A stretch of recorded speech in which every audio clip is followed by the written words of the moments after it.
What animal is this? Wait a minute. It's a cow? No, it's a goat.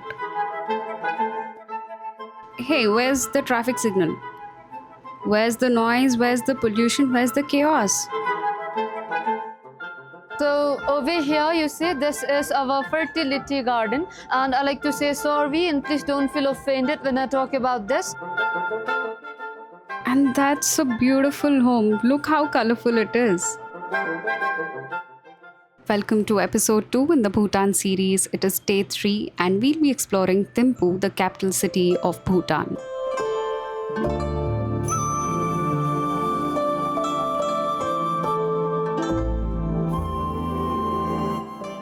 In the previous episode, we caught a glimpse of this magnificent Buddha statue, glowing against the dark sky, watching over the Thimpu Valley. And now we are here.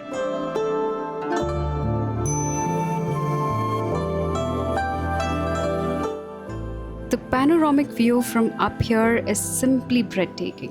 The clouds rolling in over the mountains, the lush greenery stretching as far as the eye can see, and despite the number of people gathered here, there is this remarkable silence.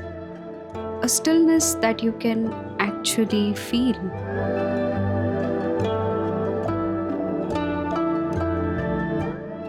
What truly moves you is watching the people. Every Bhutanese here carries their culture not as a tradition they've been told to follow, but as something they genuinely own. There's a deep reverence here, yet no rigidity. They are humble, warm, and incredibly welcoming to strangers.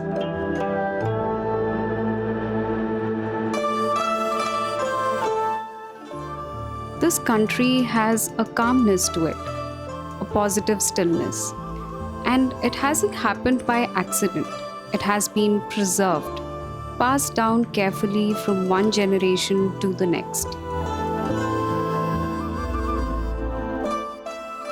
Bhutan has a population of under 8 lakh people, a small nation by any measure. But what the numbers lack in size, the culture more than makes up for in depth. The roots here run deep. Every country has its uniqueness. Bhutan's uniqueness lies in how fiercely it protects what matters: its nature, its culture, its people. This is a country that limits the number of visitors who can come in.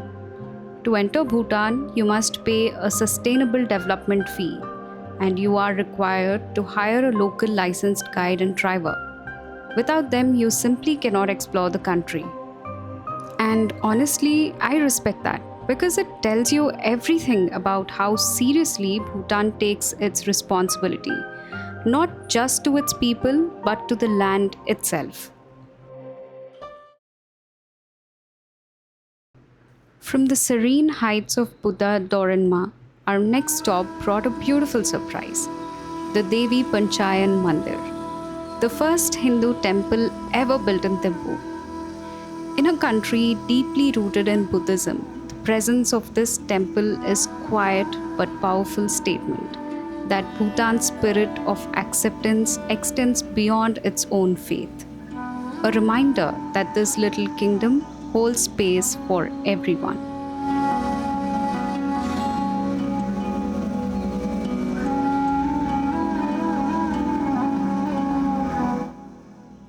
After a peaceful and deeply divine time at the temple, we made our way to a place that's unlike any museum I've been to: simply Bhutan. This is a life museum, a complete immersive experience of everything Bhutanese. The traditional food, the local drinks, the clothing, the dance, the rituals, the beliefs that this country holds close to its heart and practices to this day, sincerely and seriously. If Buddha Dordenma showed you the soul of Bhutan from the outside, simply Bhutan shows you what beats within.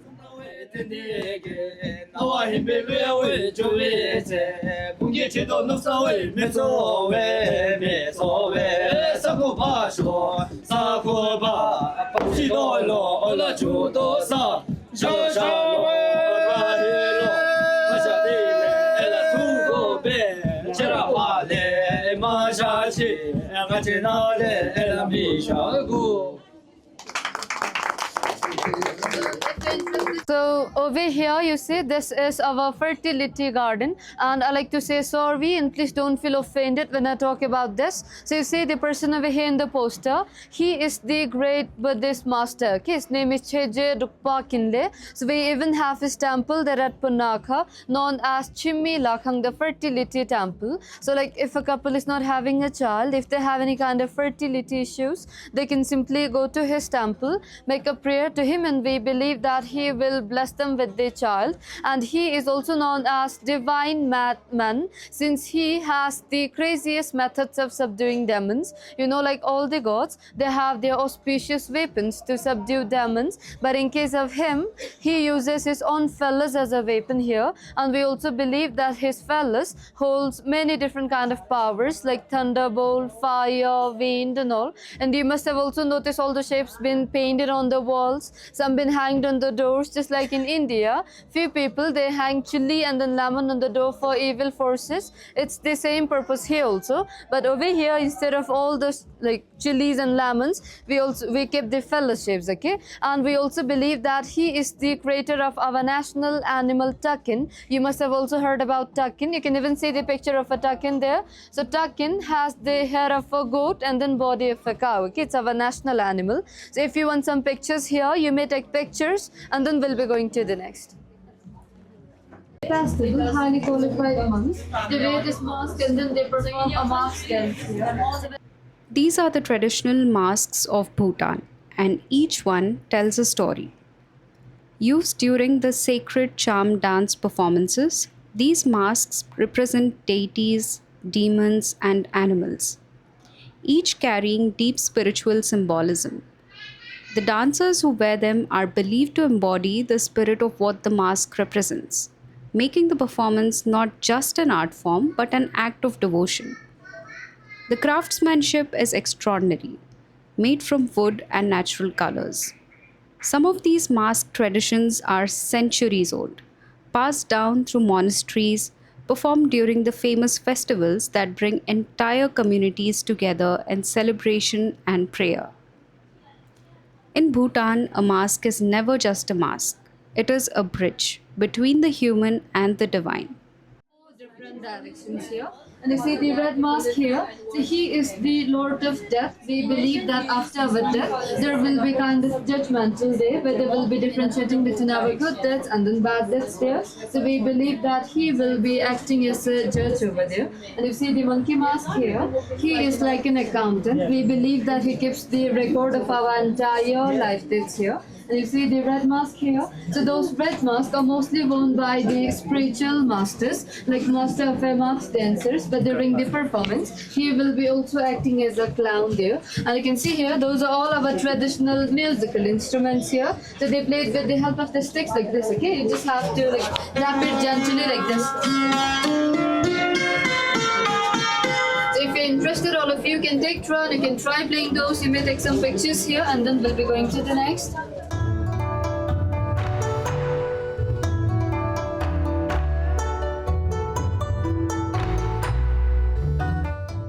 This is how Buddhist kitchens used to look like in olden days. Okay, so some of you have tested the wine over there in the reception room, the local ara. So we prepare ara in this. So in order to make this ara, we can use any kind of grains here, but for now we have served you the wheat wine. So we just have to ferment the wheat firstly, put the fermented wheat here along with little bit of warm water, and there will be sticks placed inside like this. So those sticks are placed here to make the smaller bowl stable. So we just have to keep the bowl empty, simply place it inside, make it stable in, and in the bigger bowl like this, we just have to fill it with the cold water, place it here and then tie it with the piece of cloth. So as soon as we start heating it from down, like distillation process takes place here. So the evaporated vapors will get cooled down and will be collected into the smaller bowl inside, which we use it as a wine. Okay, so that's how we make the wine.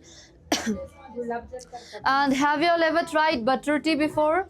butter tea. We call it suja. It's our traditional tea. So later we will be going to the restaurant. So then the restaurant they will be serving you butter tea. So this is the butter tea churner. So in order to make this butter tea, we need some butter, tea leaf, salt, and warm water. So after adding all this here, we just have to churn it like this. So we'll have to churn it like this for 5 to 10 minutes. After that, we'll have to boil it. Then the butter tea will be ready. And you see the similar things here. So those are for buttermilk. You must be knowing about buttermilk, yes. And you can see the containers here. So most of the containers here are all made out of bamboos, canes and all. So the people who lives in Highland, nomads, they usually use it for storing butter, cheese like this. So this is how they store it. And this is the herbal tea leaves which we use it in butter tea, okay, the herbal tea leaves for butter tea. And this is our traditional plate, we call it dappa. So those plates we usually serve it to the couples or to head of our family like father and mother, since we believe that the low one represents mother and the upper one represents father. So in case of mother, like she does all household work and keeps the family together, and in case of father, he goes out, earns money, protects the family. So we believe that both of them are together like this, they're one, just like match made in heaven. So most of the time we serve those to the couples only. And you can see the boxes here. So this is how we used to store grains in olden days, okay. You can see this is red rice, this is corn, this is ground corn, this is wheat, and that's barley. And you can see here, so this is the noodle making equipment here, okay. So over here in Bhutan, we usually make buckwheat noodles. So we just make a buckwheat dough, simply put the dough inside and then press it down with the help of this.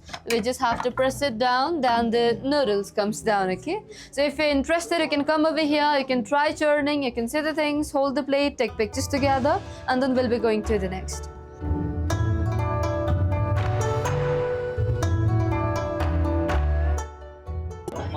So they will be performing our traditional folk dance. We'll watch, okay? If you like to have some more tea or anything, you can just let me know.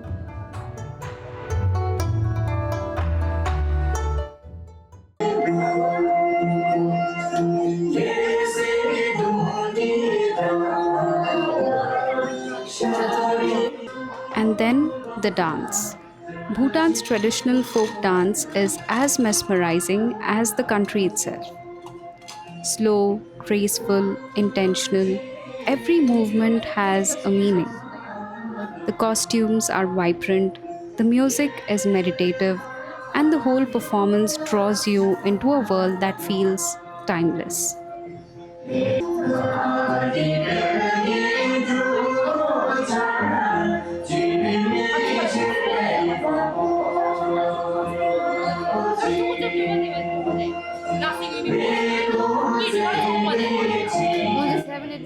Unlike the high energy performances you see elsewhere, Bhutanese folk dance has a stillness to it, a grace that mirrors the very character of this nation, unhurried, purposeful, present.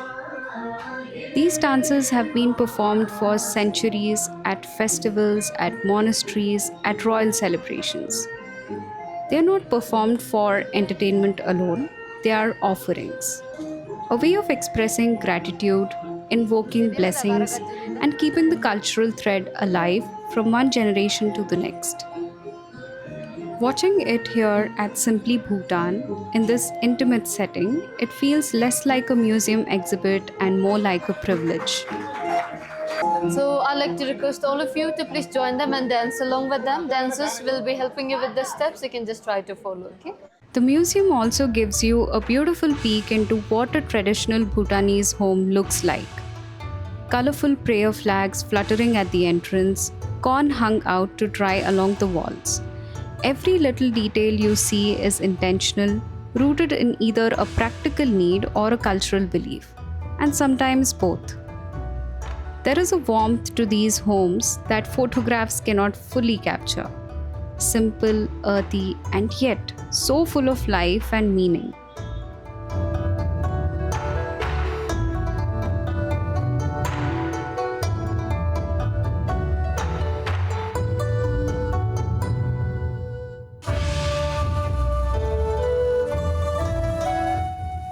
Okay, so over here you can meet Mr. Pematsring. Okay, he is the first foot artist of Bhutan. You see, his hands are disabled, so he does his all work with the help of his feet only. So when he was at his younger age, our queen mother, she found him, adopted him, and then asked him like, "What do you want for your better living?" So he simply requested for education. Since then, our queen mother, she enrolled him into 13 arts and crafts school. Okay, so you can even see his graduating certificate over there and picture along with our queen mother. So he has been there for 6 years. So within that 6 years of time, he has learned how to carve and paint all those 8 auspicious symbols here, and then the 4 harmonious friend there. Okay, if you like to know more about all those, you can read the significance of those, and you see all the carvings and paintings present over here are done by himself only. So if you like his work, you can purchase those. If not, you can also make kind of donation, but it's not mandatory. It depends on you. Okay, if you want some pictures of him, you can take pictures too. So if you like to see his work, you can get in and see. Okay.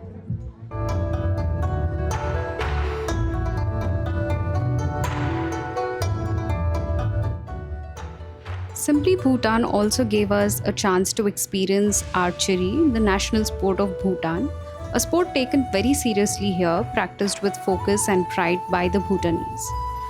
And to wrap up the visit, a wishing pond, a quiet, thoughtful moment to pause, reflect, and leave a little wish behind. Simply Bhutan truly lives up to its name. It puts the entire soul of this country in front of you, simply and beautifully. If you ever visit Thimpu, this one is not to be missed. Next, we head to the Takin Preserve, where we get up close with one of the most unique animals in the world, the takin, the national animal of Bhutan. And trust me, it is as fascinating as it sounds.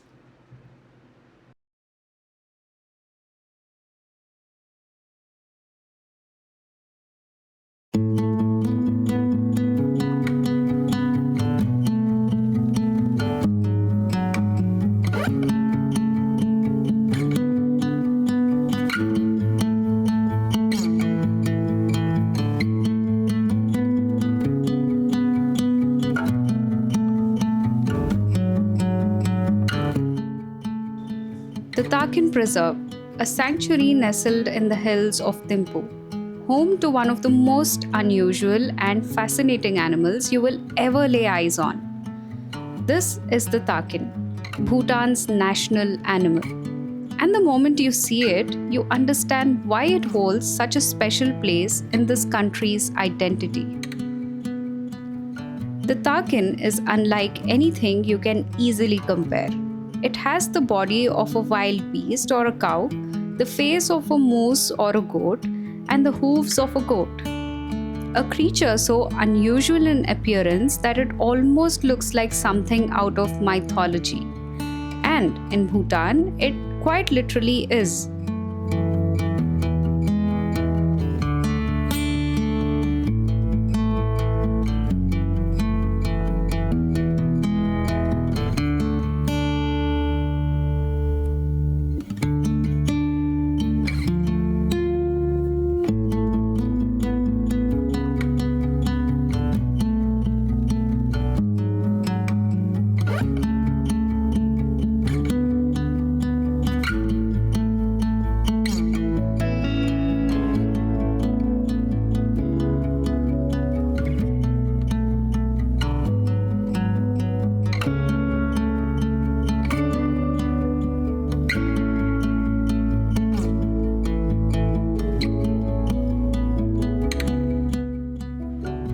Legend has it that Takin was created by the divine madman, Drukpa Kunle, one of Bhutan's most revered and eccentric saints from the 15th century. The story goes that he was asked by followers to perform a miracle. After finishing an entire feast of a cow and a goat, he took the bones of both animals, assembled them together, and with a snap of his fingers brought the creature to life. That creature was the takin.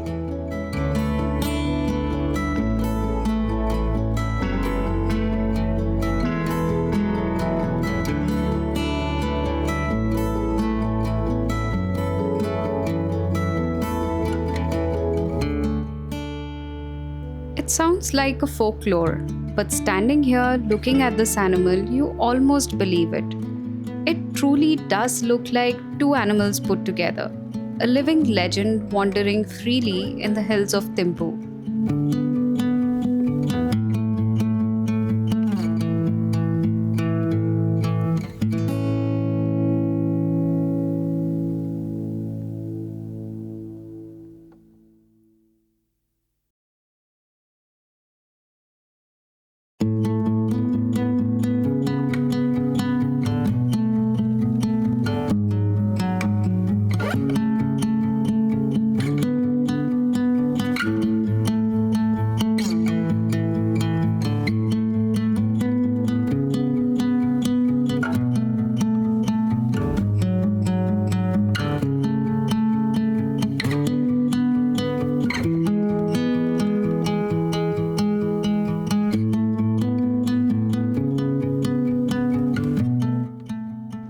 We spotted two yaks here, a black yak and a remarkably rare blue yak. Yes, a blue yak. The coat carries this deep dark hue that in the right light genuinely appears blue. Absolutely stunning animals. Massive, calm, and completely unbothered by the visitors around them. The yak is central to life in the Himalayan highlands. For generations, Bhutanese communities in the higher altitudes have depended on the yak for everything: transportation, wool for clothing, milk, and of course, food.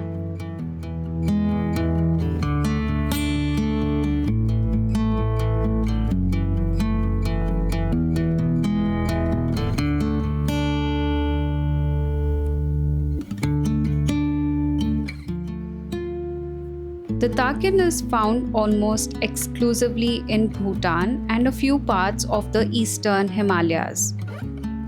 Given how sacred this animal is to Bhutanese culture, the government created this preserve specifically to protect them. Because once upon a time, the takin roamed freely through the city, and the only way to keep them safe was to give them a home of their own.